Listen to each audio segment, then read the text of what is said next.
8 থেকে 11 জানুয়ারি সোমনাথ স্বাভিমান পর্বের অনুষ্ঠান করেন প্রধানমন্ত্রী নরেন্দ্র মোদী। কপালে তিলক এঁকে মন্দিরের শিবলিঙ্গের সামনে আরতিও করেন তিনি। কেন সোমনাথ মন্দিরের স্বাভিমান পর্বের জন্য এই নির্দিষ্ট দিনক্ষণ কি বেছে নিলেন মোদী? কি হয়েছিল জানুয়ারি মাসের 8 থেকে 11 তারিখের মধ্যে? এ নিয়েই আজকে আমাদের ভিডিও। শেষ পর্যন্ত দেখুন ভিডিওটি, কমেন্ট করে জানান নিজেদের মতামত, আর আমাদের চ্যানেলটিকে লাইক ও সাবস্ক্রাইব করতে একেবারেই ভুলবেন না। নমস্কার, আমি শুভ্র চট্টোপাধ্যায় আর আপনারা দেখছেন মাধ্যম।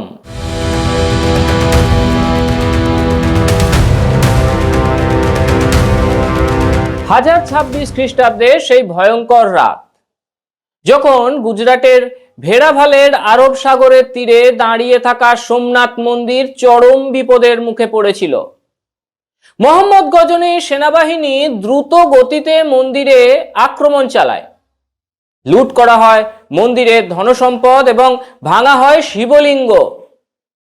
আল বিরুনির লেখা তারিখ ই হিন্দ গ্রন্থ অনুযায়ী সেই সময় মন্দিরে হাজার হাজার ভক্ত উপস্থিত ছিলেন এবং মোহাম্মদ গজনী নিষ্ঠুরভাবে সকল ভক্তকেই হত্যা করেন। কিন্তু এটা ছিল কেবল শুরু। সোমনাথ মন্দির বারবার ধ্বংস হয়েছে, কিন্তু প্রতিবারই আবার নতুন করে মাথা তুলে দাঁড়িয়েছে, যেন কোনো দিব্য শক্তি একে রক্ষা করে চলেছে। সোমনাথ মন্দির, যা ভগবান শিবের 12টি জ্যোতির্লিঙ্গের মধ্যে প্রথম বলে মনে করা হয়, তা কেবল একটা তীর্থস্থান নয়, বরং রহস্যের এক বিশাল ভাণ্ডারও বটে। কথিত আছে এখানকার শিবলিঙ্গ একসময়ে বাতাসে ভাসমান অবস্থায় ছিল। এটা কি প্রাচীন ভারতের অসাধারণ ইঞ্জিনিয়ারিং কৌশলের নিদর্শন, নাকি কোনো অলৌকিক শক্তির রহস্য? আর সেই সামন্তক মণি, যা মহাভারত অনুযায়ী ভগবান কৃষ্ণের সঙ্গে যুক্ত, তা কি আজও মন্দিরের গর্ভগৃহে কোথাও লুকিয়ে রয়েছে? হ্যাঁ, আমরা কথা বলবো সোমনাথ মন্দির সম্পর্কে। এমন এক মন্দির যাকে বলা হয় দ্য সাইন এটার্নাল। এমন একটা মন্দিরের জন্য লক্ষ লক্ষ হিন্দু তাদের জীবন পর্যন্ত বিসর্জন দিয়েছিলেন। 1000 বছর পূর্ণ হয়েছে গজনী আক্রমণের। কিভাবে সোমনাথের জন্ম হয়েছিল, কিভাবে এখানে জ্যোতির্লিঙ্গের ধারণা উদ্ভূত হলো, কিভাবে শুধু গজনী নয়, গজনীর আগেও এবং পরেও সেই স্থানের উপর একাধিক আক্রমণ ঘটেছিল, জানবো সেই সব ইতিহাস। বন্ধুরা, সোমনাথ শব্দটা কোথা থেকে এসেছে জানেন? ভক্তদের বিশ্বাস সত্যযুগে চন্দ্রদেব এই মন্দিরটি সোনায় নির্মাণ করেছিলেন। ত্রেতা যুগে রাবণ এটা রূপ দিয়ে এবং দ্বাপর যুগে ভগবান কৃষ্ণ চন্দনের কাঠ দিয়ে নির্মাণ করেছিলেন বলে আজও বিশ্বাস ভক্তদের। চন্দ্রদেব ছিলেন এক অত্যন্ত সুন্দর এবং দীপ্তিময় দেবতা। পুরাণ মতে চন্দ্রদেবকে এক ভয়ঙ্কর অভিশাপ দেন দক্ষ। কথিত আছে দক্ষের সেই অভিশাপ এতটাই প্রবল ছিল যে ধীরে ধীরে চন্দ্রদেবের তেজ ও সৌন্দর্য ক্ষয় হতে শুরু করে। তার শরীর দুর্বল হয়ে পড়ে, তার সুন্দর মুখমণ্ডল একেবারে বিবর্ণ হয়ে যায়। সম্পূর্ণ অসহায় ও গভীর দুঃখে নিমজ্জিত চন্দ্রদেব দেবতা অর্থাৎ ব্রহ্মার কাছে সাহায্য প্রার্থনা করেন। ব্রহ্মা তাকে একটা পথ দেখান। তিনি বলেন, ভগবান শিবের তপস্যা করো। কথিত আছে এরপরেই চন্দ্রদেব প্রভাস পাটনে একটা শিবলিঙ্গ প্রতিষ্ঠা করে দিন রাত কঠোর তপস্যায় লিপ্ত হন। তার ভক্তি এতটাই গভীর ছিল যে স্বয়ং ভগবান শিব তার সামনে আবির্ভূত হন। শিব চন্দ্রদেবকে বলেন, তোমার ভক্তি আমাকে প্রসন্ন করেছে। চন্দ্রদেব শিবজির কাছে আরো একটা বর প্রার্থনা করেন যে, প্রভু আপনি এই শিবলিঙ্গে চিরকালের জন্য বিরাজ করুন। শিবজি সেই বরও গ্রহণ করলেন, আর সেই থেকেই শিবলিঙ্গ সোমনাথ নামে পরিচিত হলো। সোমের নাথ অর্থাৎ চন্দ্রের অধিষ্ঠাতা দেবতা। সোমনাথ নামের স্থানটা ত্রিবেণী সঙ্গমের উপর অবস্থিত। আপনারা হয়তো ভাববেন, এই ত্রিবেণী সঙ্গম আবার কোনটা? এখানে হিরণ্য, কপিলা এবং সরস্বতীর মিলন ঘটে এবং এই হলো সেই স্থান যেখানে ভগবান শ্রীকৃষ্ণ তাঁর দেহত্যাগ করেছিলেন। এই স্থানের উল্লেখ হিউয়েনসাংও করেছেন। 6ষ্ঠ-7ম শতকে হিউয়েনসাং যখন চীন থেকে ভারতে আসেন, তখন তিনি তার গ্রন্থ শিইউ গীতা এটা উল্লেখ করেন যে প্রভাস পাটনাম একটা বড় শহর বা বন্দর ছিল। ঘন বসতিপূর্ণ, বাণিজ্যিক এবং গুরুত্বপূর্ণ লেনদেন চলতো এখানে। তিনি সোমনাথ মন্দিরের কথাও উল্লেখ করেছেন, যেখানে একটা অত্যন্ত উজ্জ্বল ও ঝকঝকে শিবলিঙ্গ ছিল। হিউয়েন সাং বলেছেন এই স্থানের সংযোগ পশ্চিম এশিয়ার সঙ্গেও ছিল। প্রথম শতকের আশপাশে এখানে একটা লাল পাথরের মন্দির ছিল। সময়ের সাথে সাথে বিভিন্ন রাজবংশ তা পুনর্নির্মাণ করে। সপ্তম শতকে মৈত্রক রাজবংশ, যারা বল্লভী থেকে শাসন করতেন, তারা একটা মন্দির নির্মাণ করেন। সেই সময় এখানে হিউয়েন-সাংও আসেন এবং তিনি নিজের বিবরণীতে উল্লেখ করেন এই মন্দিরের কথা। অষ্টম শতকের শুরুতে প্রায় 712 খ্রিস্টাব্দে গুজরাটে আরব আক্রমণ হয়। আরব গভর্নররা সোমনাথ মন্দিরকে ধ্বংস করার চেষ্টা করেন, কিন্তু মন্দির পুনরায় জীবিত হয় স্থানীয় চালুক্য ও প্রতিহার রাজবংশদের দ্বারা। এটা গুজরাট ও সৌরাষ্ট্রের সঙ্গে সংযুক্ত থাকে। যথাক্রমে সোলাঙ্কি রাজবংশ এটা পুনর্নির্মাণ করে। কিন্তু এর পরবর্তী সময়ে গজনীর আক্রমণ আসে। 1000 খ্রিস্টাব্দে এসে মোহাম্মদ গজনী সোমনাথের উপর দাবি ঘোষণা করেন। তবে সোমনাথের উপর আক্রমণ 1026 খ্রিস্টাব্দে করা হয়। কিন্তু গজনীর ভারত আক্রমণের পেছনে একটা গল্প রয়েছে। বন্ধুরা, 750 থেকে 1000 খ্রিস্টাব্দ পর্যন্ত সময়কালটাকে ভারতের ইতিহাসে ত্রিপক্ষীয় সংগ্রামের সময়কাল বলা হয়। এই সময় পাল, রাষ্ট্রকূট এবং গুর্জর প্রতিহার এই তিনটি রাজবংশ কনৌজের জন্য লড়াই করছিল। এই অবস্থার সুবিধা গজনীর কাছে আসে 1000 খ্রিস্টাব্দে। গজনী 997 খ্রিস্টাব্দে আফগানিস্তানের ক্ষমতায় আসেন এবং ধীরে ধীরে উত্তর পশ্চিম ভারতে তিনি আক্রমণ শুরু করেন। প্রথমে তিনি হিন্দু শাহী রাজবংশের উপর আক্রমণ চালান, সেখান থেকে নগরকোট এবং তারপরে কনৌজ পর্যন্ত পৌঁছান। ভারতের রাজারা বেঁচে থাকতে পারলেন না, কারণ গত 200 বছর ধরে চলা আভ্যন্তরীণ সংঘাতের কারণে তারা দুর্বল হয়ে পড়েছিলেন। এইভাবে গজনী কনৌজ থেকে থানেশ্বর এবং ধীরে ধীরে মধ্য ভারত পর্যন্ত পৌঁছে যায় 1020 খ্রিস্টাব্দে। তখন তিনি চন্দেল রাজবংশের রাজাদেরও পরাজিত করেন। এই সময়ের মধ্যে তিনি সোমনাথের গুরুত্বটা প্রথমবারের জন্য বুঝতে পারেন।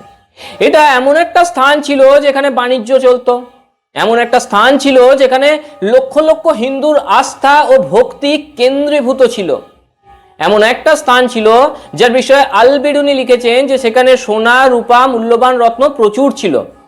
আল-বেরুনি লিখেছেন যে তার রাজা এই আক্রমণের জন্য পুরোপুরি প্রস্তুত ছিলেন। 1025 খ্রিস্টাব্দে মামুদ গজনী আফগানিস্তান থেকে সেনা নিয়ে রওনা দেন। আক্রমণটি হয় 1026 জানুয়ারি মাসে। তিনি প্রায় 2 মাস আগে রওনা হয়েছিলেন। প্রথমে তিনি মুলতানের দিকে চলে আসেন, তারপর মরুভূমি অতিক্রম করে অবশেষে পাটনে প্রবেশ করেন। পাটন ছিল সোলাঙ্কি রাজবংশের রাজধানী। রাজা ভীমদেব, যিনি সোলাঙ্কি রাজবংশের রাজা ছিলেন, গজনীকে পরাজিত করতে পারেননি। গজনী উত্তর গুজরাটের মডেরা অঞ্চলে আক্রমণ চালান এবং সেখান থেকে 1026 খ্রিস্টাব্দের জানুয়ারির মধ্যে সোমনাথের দরজার সামনে এসে পৌঁছে যান। সেখানে হিন্দুরা তখন অপেক্ষা করছিল যে কি ঘটবে এখানে। এত বড় সেনা নিয়ে আফগানিস্তানের এক রাজা আমাদের উপর আক্রমণ করতে এসেছে। সেই মন্দিরের রক্ষাকর্তারা তাদের সামর্থ্য অনুযায়ী তাকে থামানোর চেষ্টা করেন, গজনীকে থামানোর চেষ্টা করেন। 6 জানুয়ারি 1026 খ্রিস্টাব্দে প্রথমবারের জন্য আক্রমণ ঘটে সোমনাথ মন্দিরের ওপরে। তবে সেখানে থাকা ভক্তরা, ব্রাহ্মণরা এবং স্থানীয় হিন্দুরা যথাসাধ্য চেষ্টা করেন গজনীকে প্রতিরোধ করার জন্য। 7 জানুয়ারি 1026 খ্রিস্টাব্দে আবারও আক্রমণ শুরু হয়। এবার গজনী সম্পূর্ণভাবে প্রস্তুত ছিলেন। মন্দিরের ভিতরে অনেক হিন্দু বেরিয়ে আসেন এবং বলতে থাকেন, যা কিছুই হোক আমরা গজনীকে কখনোই কোনোভাবে ভিতরে প্রবেশ করতে দেব না। লক্ষ লক্ষ হিন্দু এই সময় লড়াই চালিয়ে যান এবং ফলাফল হিসেবে দেখা যায় মূর্তি এবং সোমনাথের মন্দিরের যে শিবলিঙ্গ সেটাকে রক্ষা করার জন্য হাজার হাজার হিন্দু তাদের জীবনকে উৎসর্গ করেন। শেষ পর্যন্ত সোমনাথ মন্দিরের যারা পুরোহিত ছিলেন, যারা ব্রাহ্মণ ছিলেন, তারা মামুদ গজনীর কাছে আসেন এবং তাকে বোঝানোর চেষ্টা করেন। তারা তাকে অনুরোধ করতে থাকেন যে আপনি চাইলে এখান থেকে সোনা, মূল্যবান রত্ন, ধন সম্পদ সমস্ত কিছু নিতে পারেন, কিন্তু আপনি মন্দিরটাকে ধ্বংস করবেন না। কিন্তু মামুদ গজনী সে উদ্দেশ্যে তো ভারতে আসেননি। তিনি এসেছিলেন তার বিশেষ একটা শিরোনামের সঙ্গে। তিনি নিজেকে মনে করতেন বুথ সিকান, যার অর্থ মূর্তি ধ্বংসকারী। তিনি সোমনাথ মন্দিরের শিবলিঙ্গকে ভেঙে দেন এবং মন্দিরকে সম্পূর্ণভাবে ধ্বংস করেন। এরপরে মামুদ গজনী প্রচুর ধন সম্পদ লুট করে সেখান থেকে চলে যান। এই ঘটনা ঘটার পরে আরবের মুসলিম পরিব্রাজক আল বিরুনি তার বই কিতাবুল হিন্দে লিখেছেন, সম্ভবত এই ঘটনার পর থেকে ভারতীয়রা, বিশেষত হিন্দুরা আমাদের আর কখনো পছন্দ করবে না। সোমনাথের উপর আক্রমণের পরে যখন গজনী ফিরে যাচ্ছিলেন, তখন তিনি কচ্ছ এবং সিন্ধ মরুভূমিতে পথ হারিয়ে ফেলেন। এটাও সম্ভবত এক স্থানীয় ব্যক্তি তাকে বিভ্রান্ত করেছিল। কিছু সময় পরে ভারতীয়দের বোধ হয় যে গজনী চলে গেছে এবং আমরা আবারও মন্দিরটি পুনর্নির্মাণের চেষ্টা করব। এখান থেকেই শুরু হয় সোমনাথ মন্দিরের পুনর্নির্মাণ এবং আক্রমণের ইতিহাসের এক ধারাবাহিকতা। সোলাঙ্কি রাজারা, বিশেষত ভীমদেব, আবার মন্দিরের পুনঃপ্রতিষ্ঠা করেন এবং 11 শতকের মধ্যভাগে এসে মন্দিরটি পুনর্নির্মাণ হয়। এই সোলাঙ্কিদের মধ্যে কুমার পাল নামের রাজা ছিলেন, যিনি মন্দিরটিকে গুজরাটি মেরু শৈলীর ভিত্তিতে পুনর্নির্মাণ করেন, অর্থাৎ নতুন আর্কিটেকচারের শৈলীতে একটা মেরু প্রসাদ বা শিখর আকারে স্টাইল তৈরি করা হয়। সোমনাথ আবার ধীরে ধীরে সমৃদ্ধ হতে শুরু করে, কিন্তু ত্রয়োদশ শতাব্দীর মধ্যে সোমনাথ আবারও এক আক্রমণের মুখোমুখি হয়। এবার আক্রমণকারীরা ছিলেন দিল্লি সুলতানের শাসক আলাউদ্দিন খিলজি। হ্যাঁ, 1296 সালে দিল্লিতে আলাউদ্দিন খিলজি সিংহাসনে বসেন। তিনি তার সেনাপতিদের গুজরাটের দিকে পাঠান এবং তাদের মধ্যে উল্লু খান, যার নেতৃত্বে সেনারা গুজরাটে এসে সোমনাথ মন্দিরের উপর আক্রমণ করে। ফলস্বরূপ 500-র বেশি হিন্দু মারা যায়। আবারও শিবলিঙ্গকে ভেঙে ফেলা হয়। আলাউদ্দিন খিলজির ধারণা ছিল যে গুজরাটের মানুষ, বিশেষত সোমনাথের বাসিন্দারা এর ফলে ভেঙে পড়বে, কিন্তু তার ধারণা সম্পূর্ণভাবে ভুল প্রমাণিত হয়। আবার একবার উঠে দাঁড়ায় সোমনাথ। 1308 সালের মধ্যে ফের মন্দিরটিকে পুনঃস্থাপন করা হয়। পরবর্তী 100 বছরের মধ্যে মন্দির আবারও আক্রমণের মুখোমুখি হয়। 1390-এর দশকে গুজরাটের গভর্নর জাফর খান, যিনি পরে মুজাফফরান রাজবংশ প্রতিষ্ঠা করবেন, 1394 সালের কাছাকাছি এসে সোমনাথ মন্দিরের ওপর ফের একবার আক্রমণ শুরু করেন। সময়ের সাথে সাথে মন্দির বারবার আক্রমণের শিকার হতে থাকে। 1413 খ্রিস্টাব্দে গুজরাটের আহমদ শাহ বাদশাহ, যিনি আহমেদাবাদকে প্রতিষ্ঠা করেছিলেন, তিনিও মন্দিরের ওপর আক্রমণ চালান। 1450 খ্রিস্টাব্দে মাহমুদ বেগরা, যিনি গুজরাটের সুলতানাতের রাজা ছিলেন, তিনি মন্দিরের ওপর নিজের আধিপত্য প্রতিষ্ঠা করেন। মন্দিরের মহিমা এবং ইতিহাসকে তিনি দমন করার চেষ্টা করেন। মধ্যযুগের মধ্যে, বিশেষ করে 1650 সালের পরে ঔরঙ্গজেব ক্ষমতায় আসেন। 1660, 1670 এবং 1700 সালের মধ্যে ঔরঙ্গজেব সোমনাথ মন্দিরের ওপর বিশেষ আদেশ জারি করেন এবং গুজরাটের গভর্নর এবং জুনাগড় কাশিয়াবাদ গভর্নরদের তিনি নির্দেশ দেন যাতে মন্দিরের উত্থান বা পুনর্নির্মাণ কোনোভাবে না হয়। ঔরঙ্গজেব জিজিয়া প্রথাও প্রয়োগ করেন, যার মাধ্যমে স্থানীয় হিন্দুদের আস্থাকে দুর্বল করার চেষ্টা করা হয়। কিন্তু ইতিহাস যেন একটু অন্যভাবেই এগোতে চেয়েছিল। 1706 খ্রিস্টাব্দের পরে ঔরঙ্গজেবের মৃত্যু হয় এবং মুঘলদের পরে মারাঠাদের উত্থান ঘটে। মারাঠাদের এই উত্থান যখন হচ্ছে, সেই সময়ে হাজির হন এক রানী, তার নাম অহিল্যাবাই হোলকার। হ্যাঁ বন্ধুরা, অহিল্যাবাই হোলকার সোমনাথ মন্দির পুনর্নির্মাণ করার সংকল্প নেন এবং বলেন যে আমরা এটিকে আবার পুনঃপ্রতিষ্ঠা করব এবং মন্দিরের পূজা পাঠ ও উপাসনার পদ্ধতিও চালু রাখার চেষ্টা করব। লক্ষ লক্ষ ভক্ত আবার মন্দিরে আসা শুরু করেন। রাজাদের অবদান এবং প্রজাদের সেবার মাধ্যমে মন্দিরটি পুনরায় একবার দাঁড়িয়ে ওঠে। 1947 সালে ভারত স্বাধীন হয় এবং ব্রিটিশরা চলে যায়। স্বরাষ্ট্রমন্ত্রী হন সর্দার বল্লভভাই প্যাটেল। তিনি সোমনাথ মন্দির পুনর্নির্মাণের নির্দেশ দেন।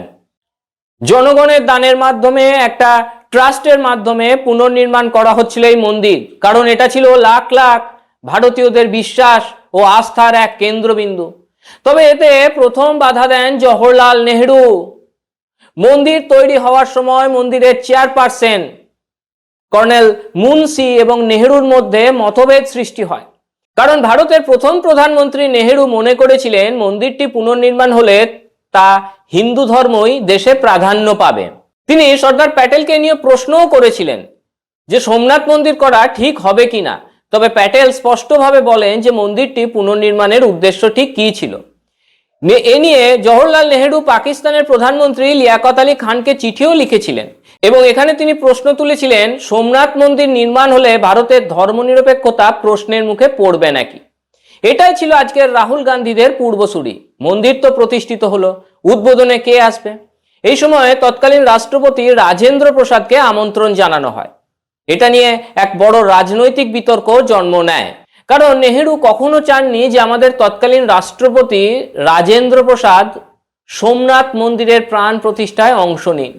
কিন্তু রাজেন্দ্র প্রসাদ স্পষ্টভাবে বলেন, এটা আমাদের ধর্মীয় বিশ্বাসের বিষয়, এটা আমার কোনো ব্যক্তিগত বিষয় নয়, আমরা অংশ নেব এবং এতে ভারত সরকারের ধর্মনিরপেক্ষতার ওপরে কোনো প্রশ্নই উঠবে না।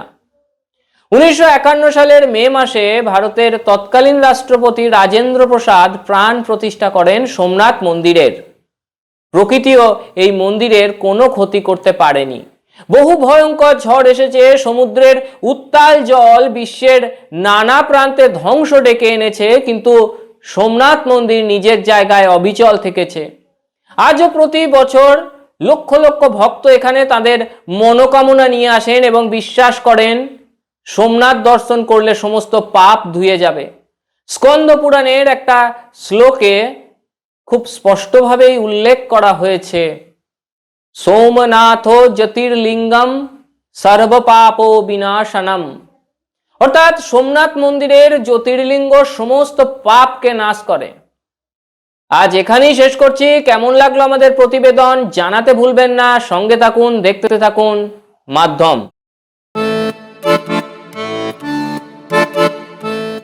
भारत की आत्मा बसती है गांवों में और इन गांवों की शान है हमारा जनजातीय समाज। प्रधानमंत्री श्री नरेंद्र मोदी जी और मुख्यमंत्री श्री मोहन यादव जी के नेतृत्व में मध्य प्रदेश सरकार ने लिया है संकल्प, सबका साथ, सबका विकास और सबका विश्वास। धरती आबा जनजातीय ग्राम उत्कर्ष अभियान ने जनजातीय अंचलों में विकास की गंगा बहाई है। प्रधानमंत्री जनमन योजना अंतर्गत ग्रामीण आवास, सड़कें, शिक्षा और बिजली सब कुछ तेजी से पहुंच रहा है गांव-गांव। 21 जिलों में 66 मोबाइल मेडिकल यूनिट से स्वास्थ्य सेवाएं अब पहुंच रही हैं दूरस्थ अंचलों तक। जनजातीय मेहनतकश भाइयों बहनों को मिला है उनके श्रम का उचित सम्मान। 30 लाख तेंदुपत्ता संग्राहकों को 115 करोड़ रुपए की बोनस राशि और मानदेय 3000 से बढ़ाकर 4000 रुपए प्रति बोरा। ये है गरीब कल्याण और सम्मानजनक जीवन की नई दिशा। नए भारत का सपना तभी पूरा होगा जब युवा सशक्त होंगे। इसलिए UPSC, PSC, GATE, NEET, JEE और क्लैट जैसी प्रतियोगी परीक्षाओं के लिए दी जा रही है निशुल्क कोचिंग। आकांक्षा योजना और विदेश अध्ययन छात्रवृत्ति ने हजारों सपनों को दिया है नई उड़ान। प्रदेश में स्थापित 126 बंधन केंद्रों से 30,000 से अधिक जनजातीय युवाओं को मिला है रोजगार। देश का पहला ट्राइबल हॉस्टल हो या सेना और पुलिस सेवाओं में भर्ती के लिए विशेष प्रशिक्षण, सरकार हर मोर्चे पर जनजातीय युवाओं को बना रही है आत्मनिर्भर। माननीय प्रधानमंत्री नरेंद्र मोदी जी के आदिवासी गौरव के संकल्प और मुख्यमंत्री मोहन यादव जी के अथक प्रयासों से आज मध्य प्रदेश का जनजातीय समाज शिक्षा, स्वास्थ्य, रोजगार और सांस्कृतिक संरक्षण हर क्षेत्र में आगे बढ़ रहा है। मध्य प्रदेश सरकार का विश्वास है, जब जनजातीय समाज आगे बढ़ेगा तभी प्रदेश और देश आत्मनिर्भर भारत के सपने को साकार करेगा। सबके साथ, सबका विकास, यही है आत्मनिर्भर मध्य प्रदेश का संकल्प।